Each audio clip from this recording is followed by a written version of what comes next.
top quality materials and many of the tools and hardware you need to get the job done.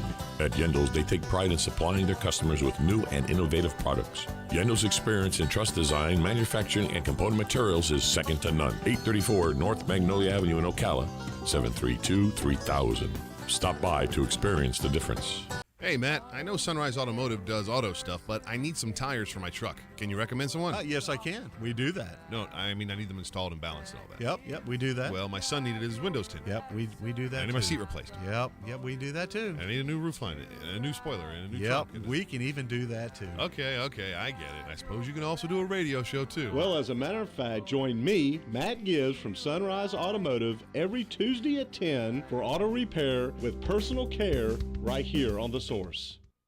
You don't get to be the league's all-time leading rusher without feeling some pain. Pro football legend Emmitt Smith knows joint pain, and he also knows the old treatments aren't the only treatments. Today, there's a natural alternative to drugs and surgery. It's biologic therapies from QC Kinetics. I'm talking regenerative solutions that encourage your body to heal and repair itself. Do you have pain in your hips, knees, shoulder, lower back? Want to get your life back? The local medical professionals at QC Kinetics can help. Call to learn more about this exciting natural way to deal with chronic joint pain. Don't put it off. Call QC Kinetics. Restorative, regenerative solutions with no downtime and lasting results. Don't let your joint pain keep you from doing the things you love. There's a new natural solution that patients are raving about. QC Kinetics. Make the call to QC Kinetics. Tell them Emmitt Smith sent you. Call QC Kinetics, 352-400-4550. That's 352-400-4550.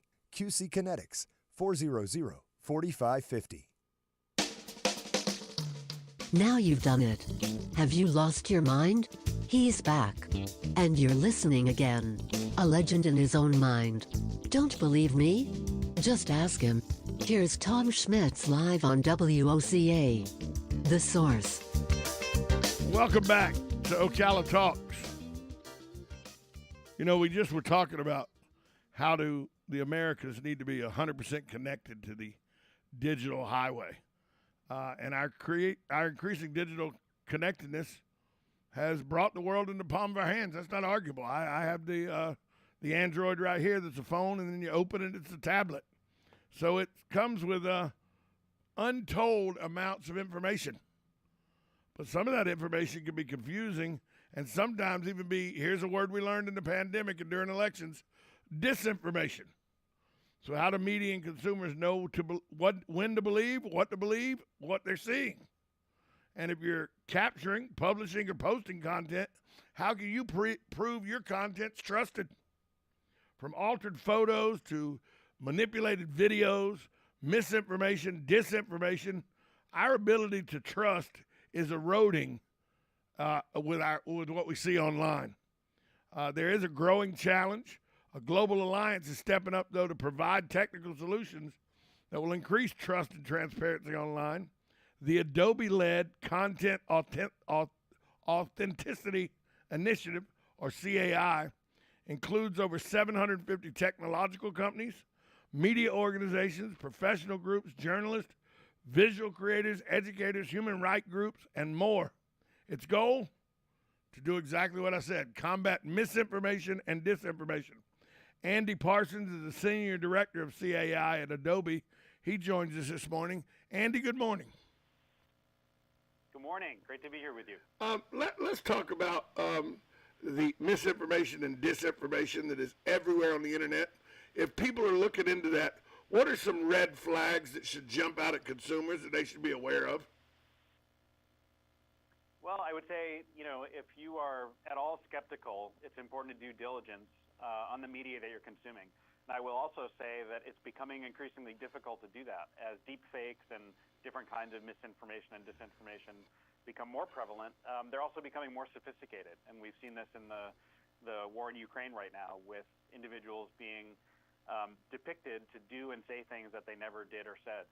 But until efforts like the Content Authenticity Initiative reach full fruition and show their potential, I would urge people to do reverse image searches to make sure that the images and the videos they look at actually match the context in which they're encountered.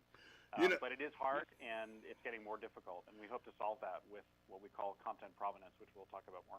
You know, something as serious as the war in Ukraine or elections and protests and all that get manipulated where, you know, it looks like it's more peaceful or less peaceful than it would be.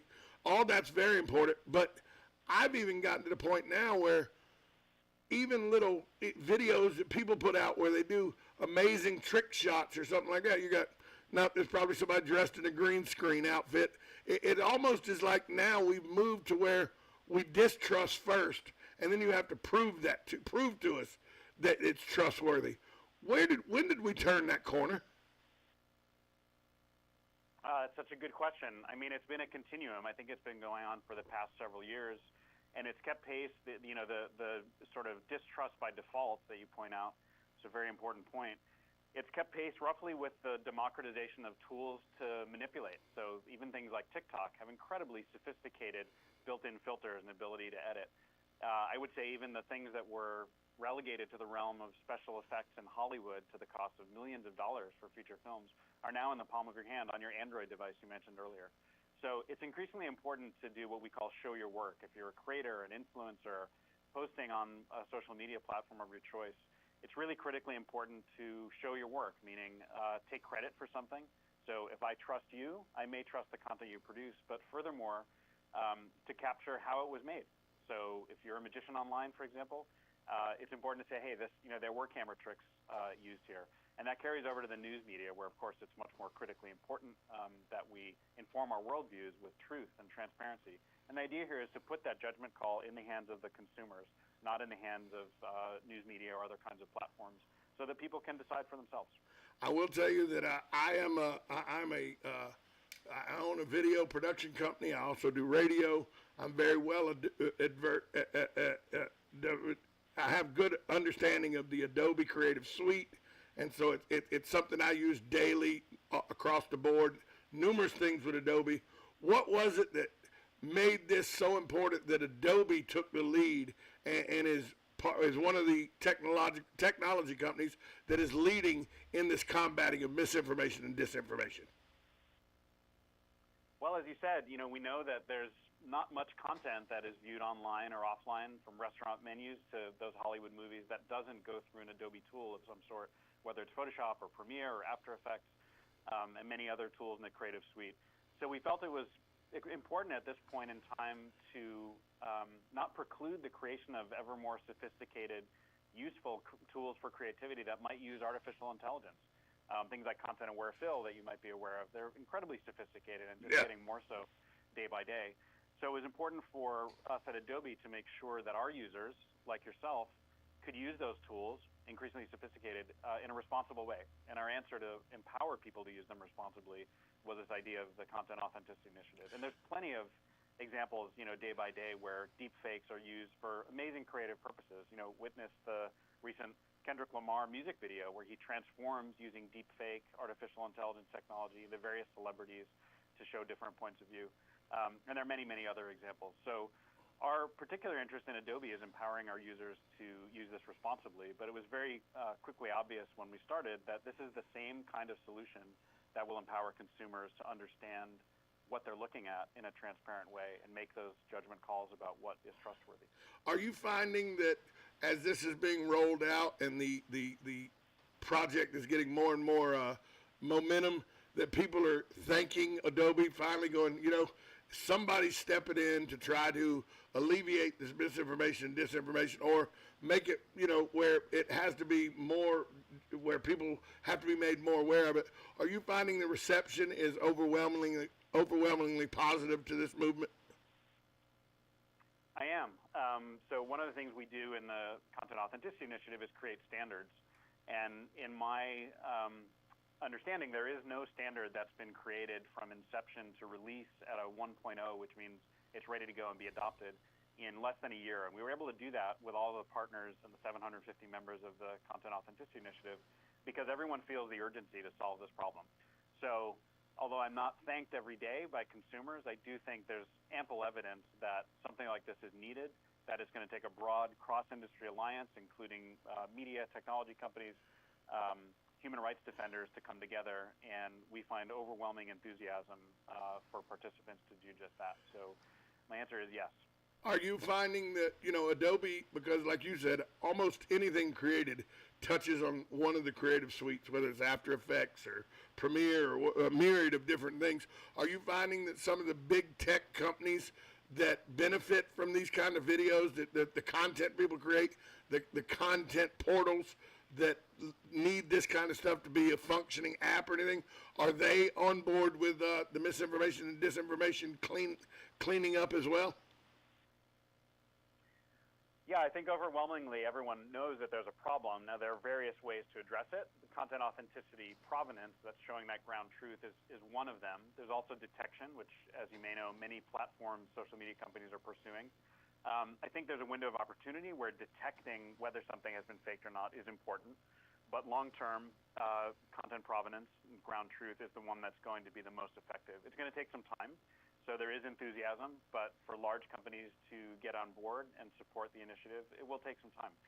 But we've only been at this for about 2.5 years. The traction and adoption so far has surprised even me and my colleagues working on this full time. So I think the future is very bright, and you will see this adopted and rolled out on your various platforms in the next couple of years. We're talking with Andy Parsons, the Senior Director of Adobe's Content Authenticity Initiative. Andy, if people want to find out more information, you got about 30 seconds. Where can they go to get more information on how to help combat disinformation and misinformation? Sure. Your listeners should visit contentauthenticity.org. And on that website, you'll find many, many links, and most importantly, some examples of the technology in action so you can see how it works. Andy, thanks so much for joining us and talking about this very important issue to our future. Thank you for having me. We'll be right back at this timeout. You're listening to Ocala Talks on WOCA, The Source. Passing from the Ocala International Airport, this is WOCA AM, W242CA FM, Ocala, 1370 AM, 96.3 FM, The Source. USA Radio News with Lance Pride. A powerful earthquake that struck Afghanistan Wednesday killed roughly 1,000 souls and wounded many more.